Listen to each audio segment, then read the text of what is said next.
రాష్ట్రానికి ప్రత్యేక హోదా కోరుతూ విపక్షాలు నిర్వహించిన బంద్ ప్రశాంతంగా సాగింది. ఆందోళనకారుల్ని పోలీసులు ఎక్కడికక్కడ అరెస్టు చేశారు. బస్సులు డిపోలకే పరిమితమయ్యాయి. విభజన హామీలు నెరవేర్చే వరకు పోరు కొనసాగుతుందని విపక్షాలు స్పష్టం చేశాయి. నవ్యాంధ్రకు ప్రత్యేక హోదా కల్పించాలని డిమాండ్ చేస్తూ రాష్ట్ర వ్యాప్తంగా విపక్షాలు చేపట్టిన బంద్ ప్రశాంతంగా సాగింది. అనంతపురంలో వైకాపా, కాంగ్రెస్, సిపిఐ, సిపిఎం నాయకులు రోడ్లపై ఆందోళన చేసి బస్సులను అడ్డుకున్నారు. రాయదుర్గం, ఉరవకొండ, గుంతకల్లు, హిందూపురం, ధర్మవరం, కదిరిలో వైకాపా శ్రేణులు బంద్ నిర్వహించాయి. కడప జిల్లాలో వైకాపా, వామపక్షాల బంద్తో ప్రజలు ఇబ్బంది పడ్డారు.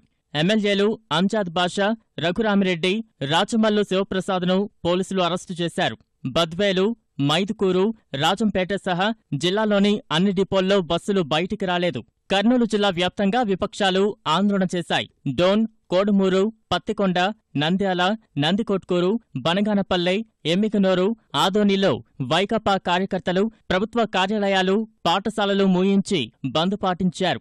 చిత్తూరు జిల్లా వ్యాప్తంగా బంద్ కొనసాగింది. తిరుపతిలో వైకాపా మానవహారం నిర్వహించింది. జిల్లా వ్యాప్తంగా బస్సులన్నీ డిపోలకే పరిమితమయ్యాయి. నెల్లూరు జిల్లాలో నిరసనకారులు రోడ్లపైకి వచ్చి ధర్నాలు, రాస్తారోకోలు చేశారు. ఎమ్మెల్యే కోటంరెడ్డి శ్రీధర్రెడ్డి స్కూటర్ ర్యాలీని పోలీసులు అడ్డుకున్నారు. కావలి, గూడూరు, సూళ్లూరుపేట, వెంకటగిరి, ఆత్మకూరు, ఉదయగిరిలో బంద్ ప్రభావం కనిపించింది. నాయుడుపేట, నెల్లూరులో ఆందోళనకారులను పోలీసులు అరెస్టు చేశారు. ప్రకాశం జిల్లాలో వైకాపా, వామపక్షాలు, కాంగ్రెస్ నేతలు ఆందోళన చేపట్టారు. అద్దంకి, గిద్దలూరు, ఎర్రగొండపాలెం, చీరాల, పర్చూరు, మార్టూరు, మార్కాపురంలో బంద్ ప్రశాంతంగా సాగింది.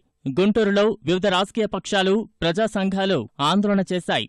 విజయవాడలో వివిధ రాజకీయ పార్టీలు ఆందోళన నిర్వహించాయి. మాజీ కేంద్ర మంత్రి పల్లంరాజు, మల్లాది విష్ణును పోలీసులు అరెస్టు చేశారు. సిఆర్డీఐ కార్యాలయంలో చొచ్చుకెళ్లేందుకు యత్నించిన సిపిఎం కార్యకర్తలను పోలీసులు అడ్డుకున్నారు. సిపిఐ రాష్ట్ర కార్యదర్శి కె రామకృష్ణ ఆధ్వర్యంలో మోటార్ వాహనాలతో ర్యాలీ చేశారు. మైలవరం, నూజివీడులో వైకాపా కార్యకర్తలు బస్సుల్ని అడ్డుకున్నారు. పశ్చిమ గోదావరి జిల్లా ఏలూరు, జంగారెడ్డిగూడెం, తణుకు, పాలకొల్లులో వ్యాపార సముదాయాలు మూతపడ్డాయి.